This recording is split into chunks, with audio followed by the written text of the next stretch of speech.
Sabe aquela busca incessante pela perfeição? Pois é. E se ela for exatamente o que impede a gente de viver uma vida plena? É sobre isso que a gente vai conversar hoje. Vamos mergulhar na pesquisa incrível da Brené Brown, baseada no livro A Arte da Imperfeição. A ideia aqui é entender como abraçar a nossa vulnerabilidade pode ser, na verdade, o ato mais corajoso de todos para se ter uma vida autêntica. E olha só, todo o nosso papo de hoje vem deste livro. Mas é importante deixar claro, isso aqui não é um daqueles dias de autoajuda, tá? Pelo contrário, é o resultado de anos e anos de pesquisa séria, de pesquisa rigorosa sobre como as pessoas vivem de verdade, como amam e, principalmente, como encontram aquele sentimento de pertencimento. É, pesado, né? Pensa bem nessa frase. A ideia de que ser dono da própria história, com todas as partes boas e as ruins, e se amar nesse processo, é a coisa mais corajosa que a gente pode fazer. Uau! Exatamente esse o nosso ponto de partida. Então, vamos lá.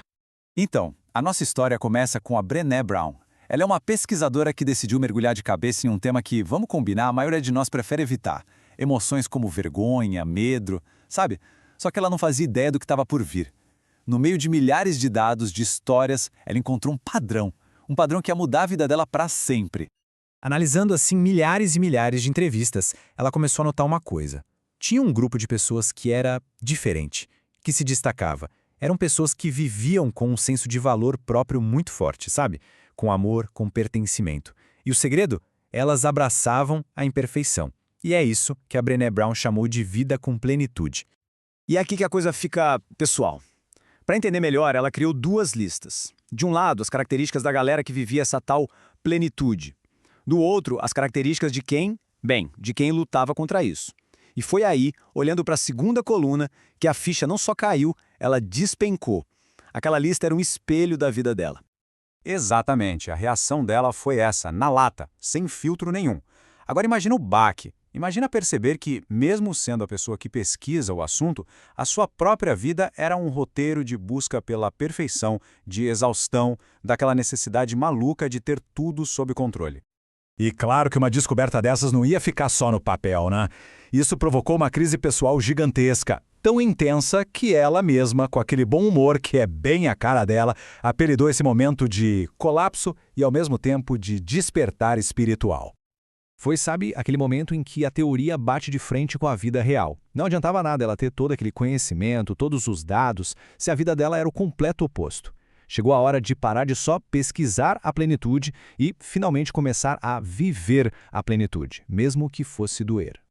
E aqui, gente, tá a grande virada de chave. A lição mais importante que ela aprendeu nessa crise toda foi a seguinte: autoconhecimento sem autocompaixão não leva a lugar nenhum. É um caminho vazio. A verdadeira plenitude, aquela que a gente busca, não nasce só da força, mas também, e talvez principalmente, da nossa capacidade de sermos gentis com a gente mesmo. Ok, beleza. Mas e aí? Como é que a gente sai da teoria e parte para a prática? Bom, a partir dessa jornada pessoal dela, a Brené Brown identificou 3 ferramentas que são essenciais. E o mais legal é que não são metas impossíveis, distantes, são práticas, coisas que a gente pode cultivar no dia a dia. E as ferramentas são essas: coragem, compaixão e sintonia. Na visão dela, esses são os verdadeiros dons da imperfeição. São os presentes que a gente ganha quando finalmente para de lutar contra o fato de que, sim, somos imperfeitos. Vamos dar uma olhada em cada um deles. Vamos começar pela coragem. E olha, pode esquecer aquela ideia de herói de filme, tá?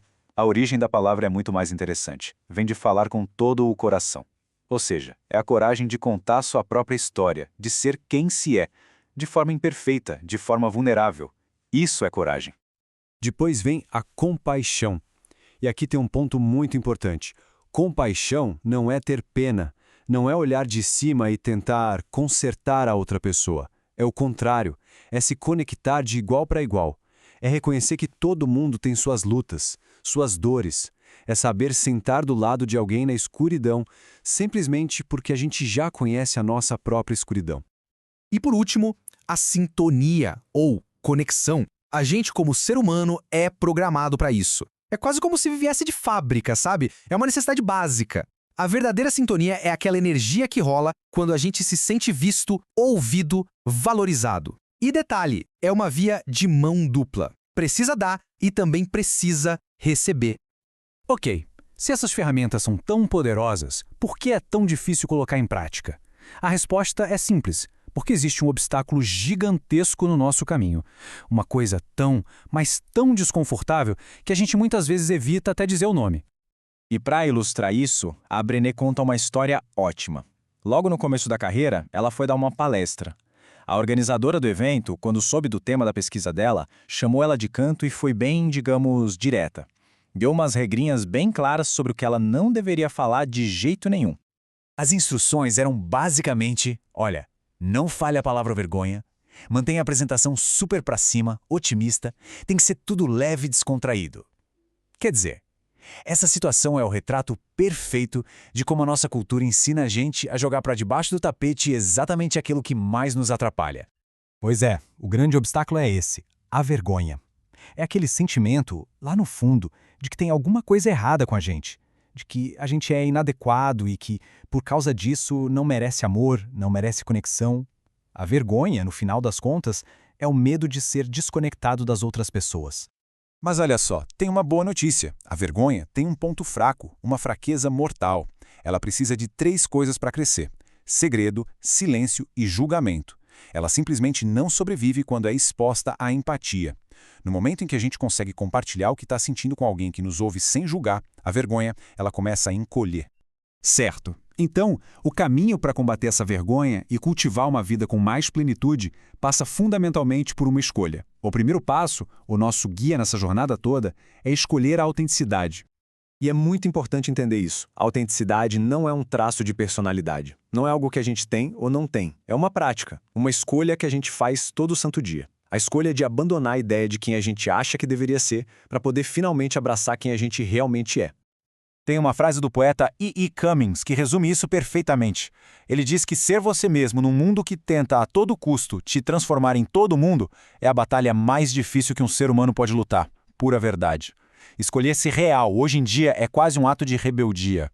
E vamos ser sinceros, não é o caminho mais fácil, de jeito nenhum. Exige uma baita coragem para se mostrar, para ser vulnerável, para talvez ouvir críticas. Só que o perigo de passar a vida inteira se escondendo, sabe, trocando a nossa essência por uma falsa sensação de segurança, esse perigo é infinitamente maior. E a reflexão que fica, no fim das contas, é essa. Essa jornada para uma vida mais plena não é uma maratona. Não acontece da noite para o dia. Ela é construída com pequenas escolhas diárias. Então a pergunta é: qual é a pequena escolha que pode ser feita hoje para ser um pouco mais real, em vez de ser aquilo que os outros esperam?